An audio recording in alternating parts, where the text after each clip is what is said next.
실제로 제 주변에 있는 안과 동료, 선후배들 보면은 거의 대부분 근데 사실 저는 7년 전에 스마일 라식을 받은 의사고요. 수술을 결심하게 된 이유 중에 하나는 이제 아주 약간은 후회스러운 점도 있습니다. 안녕하세요. 눈의미소안과 김성민입니다. 우리가 이제 흔히 부자들은 라식 라섹을 받지 않는다라고 많이 질문들도 하시고 또 안과 의사들은 위험하니까 다 안경 끼네 이런 얘기들도 많이 하시거든요. 근데 사실 저는 7년 전에 스마일 라식을 받은 의사고요. 아마 그 당시에 스마일 라식을 하는 의사로서는 거의 최초로 받은 사람일 겁니다. 지금까지도 상당히 만족스럽게 잘 지내고 있는데 또 아주 약간은 후회스러운 점도 있습니다. 그래서 오늘은 제가 수술했던 경험과 더불어 여러분들께서 궁금하시는 것들 좀 한번 자세히 말씀드려 보도록 하겠습니다.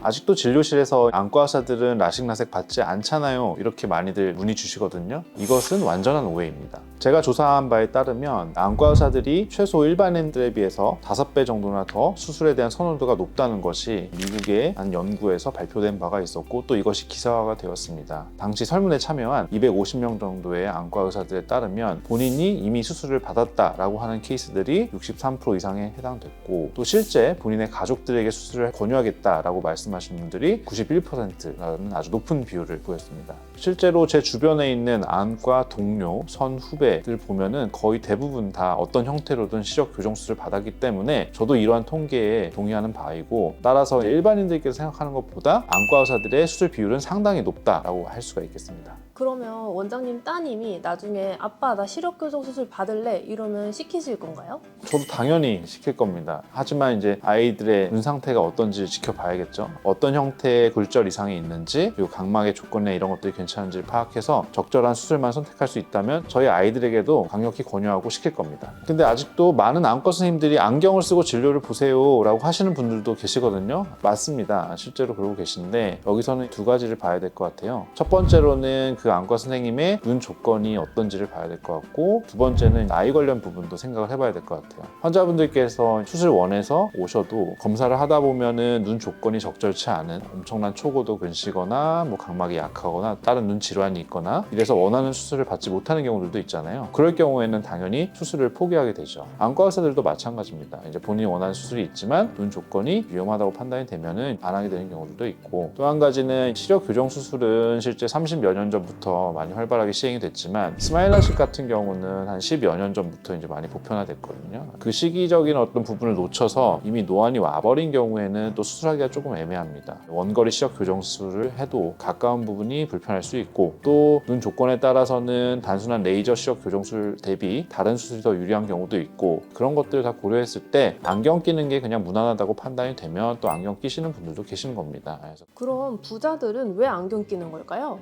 저도 인터넷에서 떠도는 멘트를 봤는데 이재용 회장님이 수술을 받으면 나도 그때 받겠다 뭐 이런 멘트를 본 적이 있고 그래서 사실 곰곰이 좀 생각을 해봤거든요. 제 생각에는 이제 시력 교정 수술로 큰 혜택을 보는 부류는 크게 두 가지가 있다고 보거든요. 첫 번째로는 외모적인 부분이 좀 강조되어야 되는 직업군들 그런 연예인 같은 분들은 또 이제 시력 교정 수술에 어떤 큰 혜택을 볼 수 있다 이렇게 생각이 되고요. 따라서 우리가 잘 알고 있는 해외 유명 스타들 뭐 브래드 피트라든지 킴 카다시안, 뭐 테일러 스위프트 뭐 이런 분들도 다 시력 교정 수술 받은 걸로 유명하고 국내에서도 뭐 가수 이승철 씨나 기타 많은 연예인분들이 시력 교정 수술을 인증한 것으로 알고 있습니다. 두 번째로는 기능적으로 안경 없이도 잘 보여야 되는 분들이 해당이 된다고 생각하는데 대표적으로 이제 운동 선수들이겠죠. 우리가 잘 알고 있는 농구 선수인 르브론 제임스라든지 아니면 뭐 타이거 우즈 같은 골프 선수들도 수술을 받은 걸로 유명하고 우리가 흔히 말하는 뭐 부자 리스트에 올라가 있는 그런 사람들은 왜 수술을 받지 않는가 비슷한 맥락이라고 생각을 하는데 외모적으로 뭐 크게 신경 쓰지 않는 분들일 수 있고 기능적으로도 안경을 꼭 벗어야지만 되는 분들이 아닐 수 있기 때문이고요. 또 하나 추가하자면 뭐 굳이 그런 분들은 사실 본인의 어떤 활동을 이어감에 있어서 눈 수술을 받아서 생기는 리스크를 감내하고 싶지 않을 수가 있습니다. 어느 정도 레벨이 되는 기업인에 오르려면 사실 좀 나이가 있잖아요. 또 노안이 오고 이러니까 수술을 받는 시기를 좀 놓쳤을 수도 있고 그래서 이런 복잡한 것들이 좀 영향을 주지 않았나. 즉 이 수술이 가지는 필요성을 크게 못 느끼는 분들이기 때문에 그냥 안경 쓰는 걸 선택하지 않나 이렇게 생각을 하고 있습니다.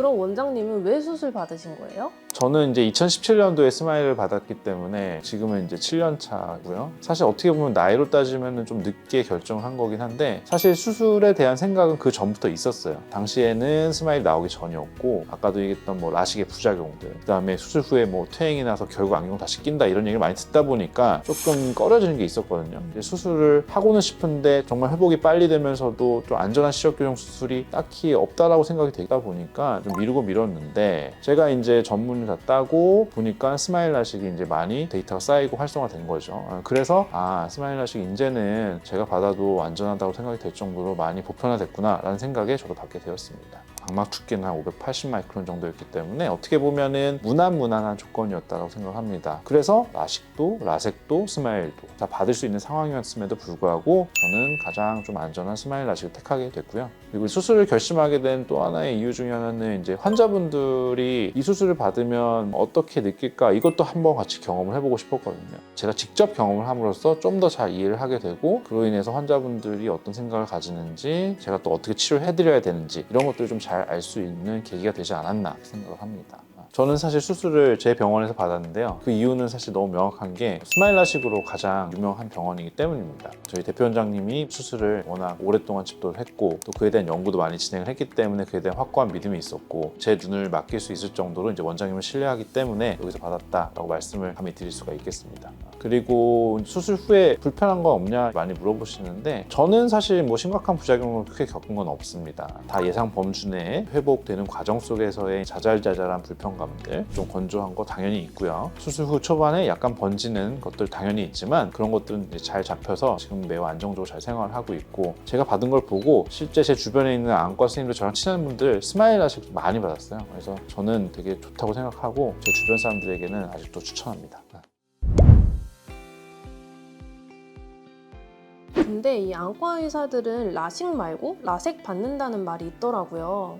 아무래도 이제 라섹이 가장 바깥쪽 층부터 쉐이빙 하듯이 깎아 나가는 방식이니까 각막의 뒤쪽 잔여 수치를 더 많이 남길 수가 있고 그런 점에서 좀 더 안전하다라는 인식이 되어 있고요. 기존의 클래식한 라식 수술은 각막의 절편을 만드는 과정이 있는데 이 절편의 문제점이 뭐냐? 첫 번째로는 각막 절편에서 가장 상층에 있는 피부층만을 분리하지 못하고 골격층인 기질층의 일부를 포함을 해서 라식 플랩을 만들어야 되거든요. 그러면 결국 각막의 골격 일부를 각막 플랩에 사용을 하는 거니까 두께적인 측면에서 일단 좀 손해를 보고 두 번째로는 이 플랩을 다시 덮어서 눈을 회복시켜 주는데 이게 원래 장력을 가질 수가 없습니다. 각막의 수술 후 안전성이 라식 대비 당연히 떨어질 수밖에 없거든요. 그래서 라식 수술을 하기 전에 검사를 철저하게 해도 기존의 클래식한 라식은 각막 확장증이라든지 이런 심각한 부작용에 대한 리스크가 라식 대비 높게 나타났기 때문에 그래서 안과 의사들이 보수적으로 라섹을 더 선호한다 이런 얘기가 나오는 것 같아요. 저도 실제로는 라섹이 훨씬 더 안전한 수술이라고 생각을 하는데 스마일 라식 같은 경우는 라식이라는 이름이 붙어있지만 사실 정식 명칭은 아닙니다. 라식과는 다른 수술이고 스마일 수술이라는 게 정식 명칭이고요. 광범위하게 표현을 하면은 femtocho 레이저라는 걸 사용을 해서 각막의 중간층에서 렌즈 모양의 조직을 형성을 하고 미세절개를 통해 빼주는 렌티큘 제거 수술이거든요. 그래서 이런 형태의 수술 같은 경우는 각막 위쪽이 틀어지거나 그럴 염려는 없기 때문에 어느 정도의 장력을 유지를 하고 따라서 기존 라식보다는 좀 더 안전하게 접근할 수 있다는 장점이 있습니다. 다만 이제 오해하시면 안 되는 것이 라섹보다 더 안전하다 이런 개념보다는 충분히 동등한 안전성을 가진다라고 얘기할 수가 있을 뿐더러 또 하나는 이제 조건이 잘 맞아야 됩니다. 각막이 얇거나 각막 모양이 안 좋거나 또는 각막 수술 후에 남을 수 있는 각막 잔여 수치가 굉장히 적다면 이런 환자분들은 무리해서 수술을 하지 않는 것이 당연히 수술 후 합병증을 줄이는데 굉장히 중요하다고 할 수가 있겠습니다. 실제로 요새는 안과 의사들이 스마일 라식을 택하는 비율이 예전보다 훨씬 늘었습니다. 저뿐만이 아니라 제 주변에 있는 많은 분들도 실제 스마일 라식을 받았기 때문에 그거에 대해서는 크게 걱정 안 하셔도 될 것 같습니다.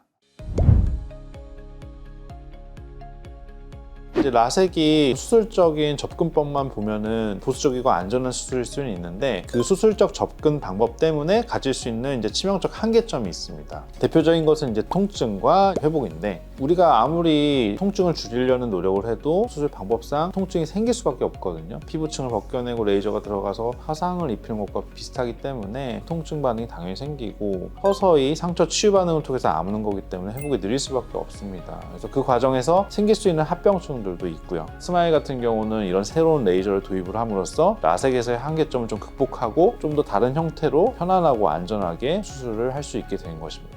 그리고 이제 스마일 라식에 대한 또 오해가 있었던 부분이 뭐냐면 초창기 스마일 라식과 지금 스마일 라식은 또 완전히 다른 수술이라고 할 수가 있거든요. 처음에는 이제 기계적인 스펙도 지금보다 훨씬 떨어졌고 스마일 라식을 할 수 있는 기계도 한 가지밖에 없었습니다. 지금은 수술할 수 있는 기계가 5가지로 늘어났고 기계적인 성능 또한 상당히 좋아졌습니다. 그리고 어떻게 수술하면 좋을지에 대한 연구들도 많이 이루어져서 훨씬 더 정교하게 좋은 시력 결과를 내는 데 있어서도 예전과는 더 차이가 있고요. 특히 이제 우리가 처음 수술이 도입되고 그러면은 보통 대학 쪽에서 임상 시험을 하게 되는데 그 당시 임상 데이터가 기존 라식 대비 썩 좋지가 않았습니다. 그러다 보니까 스마일 수술이 이론적으로는 좀 안전하고 좋을 수 있는데 시력 결과가 크게 좋지가 않고 또 막상 수술을 해보니 환자들의 불만감이 좀 많구나 라고 생각해서 그 당시 대학들에서는 다 포기했습니다. 그걸 도입한 초기 마켓의 얼리 유저들도 포기를 했는데 그러지 않고 그것을 장점을 잘 살려서 더 좋은 방식으로 구현하기 위한 노력을 했더니 결국 우리가 처음에 기대했던 만큼 상당히 좋은 시력 결과도 나오고 훨씬 더 빠른 시력 회복도 기대할 수가 있고 또 장기적 안전성까지도 잡는 그런 결과들이 나와서 이제는 누구나 다 인정할 만큼 스마일 라식이 안전하고 좋은 수술이다 이렇게 보편화된 것 같습니다. 그래서 뭐 이런저런 것들을 모두 다 정리를 해보면은 스마일 라식은 단순하게 대중에게 보편화됐을 뿐만이 아니라 실제로 이 수술의 완성도가 매우 높아졌고 안과 의사들도 안심하고 받을 수 있는 그런 수술이 됐다 이렇게 말씀을 드릴 수가 있겠습니다.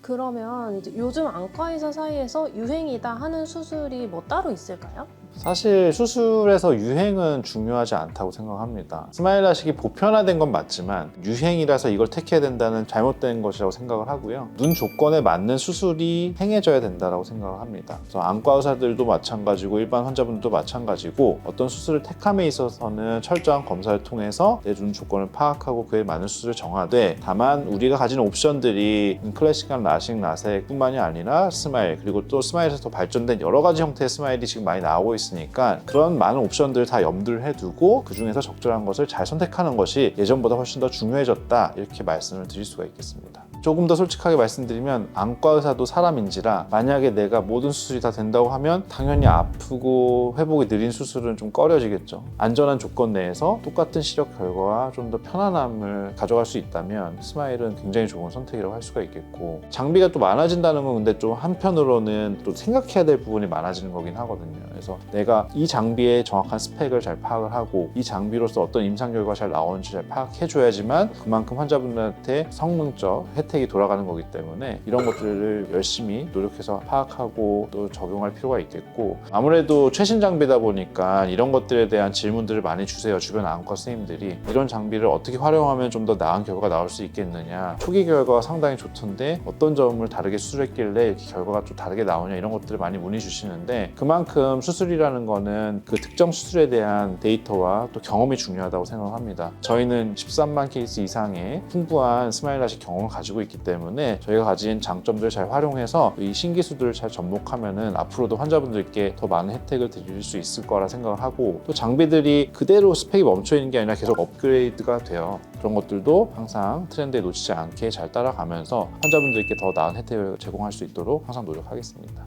그래서 만약 저에게 다시 환자로 돌아가서 수술을 받겠다면 어떻게 할 것이냐라고 물어보신다면 저는 사실 주저없이 다시 스마일 라식을 택할 것 같습니다. 다만 제가 다시 20대나 뭐 30대 초반으로 돌아가서 수술을 하게 된다면 다시 한번 검사를 잘 해서 가장 적절한 기계를 활용을 해서 수술을 받을 것 같고 또 그런 기계를 보유한 것뿐만이 아니라 임상 경험이 풍부하고 또 스마일 라식에 정말 특화된 병원을 선택할 것 같습니다.